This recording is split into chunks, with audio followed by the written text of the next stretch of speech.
Hoje a gente vai falar um pouco sobre o estudo de objetos, dos objetos chamados transnetunianos, né?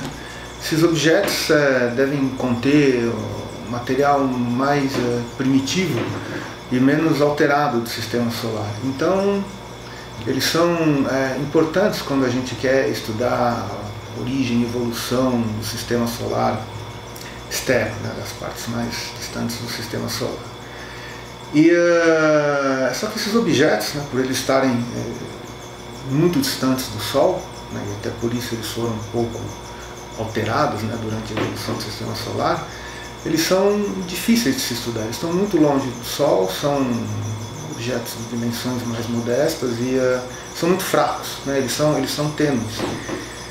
E, bom, entre as várias técnicas então que se tem para estudar esses objetos, uma delas é a chamada ocultação estelar, né? E o que é ocultação estelar? É justamente quando um objeto desses se coloca entre a linha divisada formada por um observador e uma estrela qualquer do céu, né? Então o que acontece? Esse objeto ele fica nessa linha divisada e essa estrela apaga. E o que é que tem isso de interessante, né? É que com essa técnica a gente pode determinar tamanho e forma desses objetos, por exemplo, com uma precisão de poucos quilômetros. E essa técnica também é muito sensível à presença de atmosferas, ou seja, atmosferas muito tênues. Elas podem ser detectadas e estudadas através dessa técnica. Mas como é que isso funciona de fato, né? Notem para se ter uma ideia mais ou menos de dimensões, imagine uma moeda do tamanho, uma moeda de R$1, né? E, ou seja, uma moeda que tem, digamos, uns 2,5 cm. Agora imagine essa moeda a 200 quilômetros da gente, né? Você não vai conseguir ver nada, né? Você não vai saber, você não vai enxergar essa moeda, não vai conseguir medir o que quer que seja sobre ela. Agora, se você não precisa, num evento de ocultação, não é necessário sequer ver o seu objeto-alvo, objeto do sistema solar. O que você precisa ver de fato é a estrela que está no fundo, porque certamente quando o objeto passar na frente, a estrela apaga, né? A estrela vai sumir e quando o objeto sair da frente dessa estrela, a estrela o brilho dela vai voltar de novo. Então, por exemplo, uma moeda dessas, né, voltando ao exemplo, a 200 km, é o tamanho angular que alguns objetos apresentam no céu. É uma coisa muito pequenininha. Você não consegue, um telescópio não consegue resolver, você não consegue medir o diâmetro preciso desse objeto com os telescópios. Então, para dar um exemplo, né, de como a técnica funciona, essa é uma imagem que foi obtida no telescópio dinamarquês do ESO em junho de 2013, quando das observações que foram que revelaram um conjunto de anéis em torno de um centauro chamado Charículo, né? Quer dizer, o interessante dessa descoberta é que antes anéis no sistema solar só eram conhecidos para os planetas gigantes, né? Júpiter, Saturno, Urano e Netuno. Então, olha só, essa daqui é a estrela, né? Um filminho. Essa é a estrela. E o que a gente nota aqui, né? A estrela brilhando, ela deu uma piscadinha, ela desapareceu, ela apareceu novamente e deu outra piscadinha. Ou seja, outras observações foram feitas depois, mas essa daqui foi a melhor. E a interpretação dessa observação pode ser feita por essa, quer dizer, é bem representada, bem ilustrada nessa animação aqui, que foi feita por uma colega do Observatório de Paris, a Lucie Maquet. Então nota, né? Esse aqui é o Charículo, esses são os anéis, e notem, a distância do que o corpo se encontra da gente, você não percebe nada disso. Isso Quer dizer, se você olhar o charículo no céu, numa imagem de telescópio, você não vai saber distinguir de outras estrelas, né?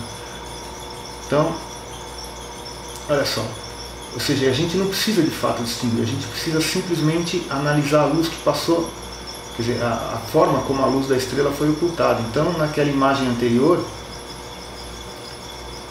a interpretação que se tem é a seguinte: aquela primeira piscadinha que deu foi relativa à passagem dos anéis. Aquela sumida da estrela, né, foi a passagem do corpo central e depois a saída do sistema de anéis quando faz a segunda passagem pela estrela. Então notem, é uma técnica razoavelmente simples, né, e que fornece uma quantidade muito grande de informações sobre o corpo, né, no que a gente chama de alta resolução angular. É como se a gente conseguisse olhar o objeto no céu com uma lupa.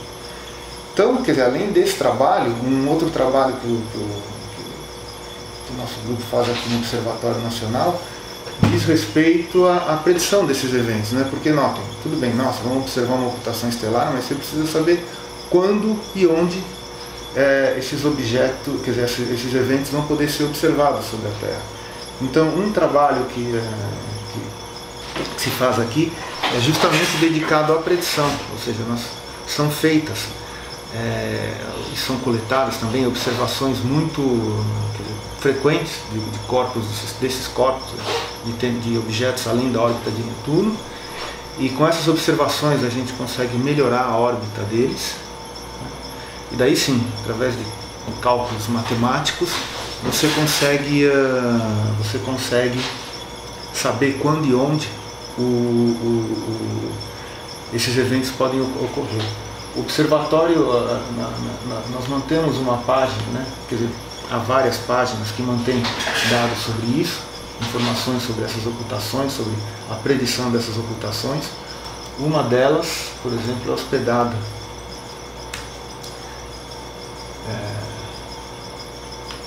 no Linea e contém predições. Elas não têm aqui a pretensão de serem muito precisas, mas sim de fornecerem um conjunto de material a partir do qual você já pode começar a selecionar quais são os eventos mais interessantes que você quer observar.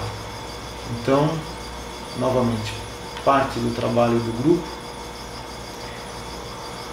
é fornecer mapas como esse daqui. Aliás, eu vou mostrar um que foi observado recentemente por vários pesquisadores, né? Essas coisas se dão sempre em um contexto de cooperação internacional, porque uma ocultação ela pode ocorrer em qualquer lugar do planeta. Então, por exemplo, esse evento ocorreu há pouco tempo, né? E foi observado aqui por vários telescópios no Brasil e na América do Sul, né? Tanto telescópios de maior porte como telescópios pequenos, telescópios amadores. O pessoal se desloca para se colocar sob a sombra, né? Então, esse mapinha aqui, ele diz um dia, um horário, né? E posiciona de maneira precisa, nesse caso em particular, o local sobre o qual, da Terra sobre o qual a sombra vai passar. Então, com esse trabalho, né, e recursos às vezes de observação até modestos, a gente consegue obter e uma cooperação muito grande, inclusive de amadores, né? O pessoal amador é muito importante nesse trabalho. A gente consegue reunir informações importantes sobre esses corpos distantes e interessantes do sistema solar.